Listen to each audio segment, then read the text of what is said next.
परमेश्वर की इच्छा को कैसे जानें। आज हम बाइबल से कुछ बातें सीखेंगे। पहला थिस्सलुनीकियों 4 अध्याय के 3 वचन में ऐसा लिखा है कि परमेश्वर की इच्छा यह है कि तुम पवित्र बनो।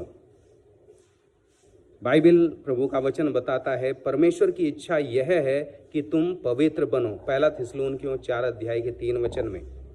और दूसरा हम देखते हैं पहला थिस्सलुनीकियों 5 अध्याय के 18 वचन में ऐसा लिखा है, हर बात में धन्यवाद करो क्योंकि मसीह यीशु में परमेश्वर की यही इच्छा है। तो आपको मालूम होना चाहिए कि अगर आप प्रभु की आराधना करते हैं तो ये परमेश्वर की इच्छा है। पवित्र जीवन जीना परमेश्वर की इच्छा है।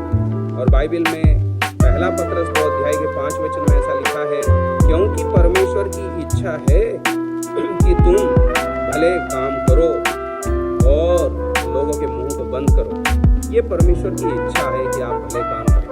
कुछ लोग प्रार्थना करते हैं, हे प्रभु मैं उस भाई की मदद करूं या ना करूं, तो मेरे हिसाब से ये प्रार्थना ठीक नहीं है, क्योंकि परमेश्वर ने अपने वचन में पहले से ऐसा लिख दिया है कि यह परमेश्वर की इच्छा है कि तुम भले काम करो।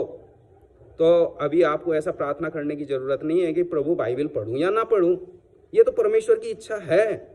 हमें मालूम होना चाहिए कि परमेश्वर की इच्छा क्या है और हम परमेश्वर की इच्छा कैसे जान सकते हैं, ये मैं आपसे साझा करना चाहता हूँ। रोमियो 12 अध्याय के 2 वचन में ऐसा लिखा है कि परमेश्वर की भली भावती और सिद्ध इच्छा अपने अनुभव से मालूम करते रहो। मेरे भाई बहनों, आपके अंदर ऐसे अनुभव पैदा प्रभु करना चाहता है। हम कैसे परमेश्वर की इच्छा जान सकते हैं? पहला है प्रभु का वचन बाइबल के द्वारा, पवित्र शास्त्र के द्वारा। इसलिए जितना हो सके सुबह दोपहर शाम आप प्रभु के वचन को पढ़ें। दूसरा, प्रभु की इच्छा आप पवित्र आत्मा जी के द्वारा जान सकते हैं। पवित्र आत्मा जी की आवाज़ को सुने, क्योंकि पवित्र आत्मा जी आपके अंदर वास करता है। बाइबल में लिखा है पहला कुरिन्थियों 3 अध्याय के 16 वचन में, क्या तुम नहीं जानते तुम परमेश्वर का मंदिर हो और परमेश्वर का आत्मा तुम में वास करता है। हे भाई बहनों, परमेश्वर की आत्मा की आवाज़ सुनने का अनुभव लीजिए, उसकी आवाज़ सुनिए। और तीसरी बात है कि हम लोग पवित्र संतों के साथ संगति करें, परिपक्व विश्वासियों की सलाह लें।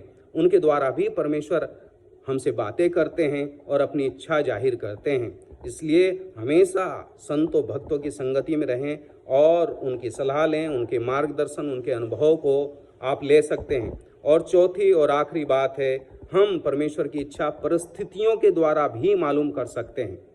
परमेश्वर की क्या इच्छा है, मैं आपको उदाहरण दूंगा। अभी बाढ़ आ गई, तो ये अब आपको परमेश्वर की इच्छा को मालूम करना है। परमेश्वर उस बाढ़ के द्वारा आपसे बात करेंगे, आंधी तूफानों के द्वारा बात करेंगे। परमेश्वर बातें करते हैं। मेरे भाई बहनों, रोज आप परमेश्वर की इच्छा मालूम कीजिए और उसे पूरा कीजिए। प्रभु आपको बहुत आशीष दे।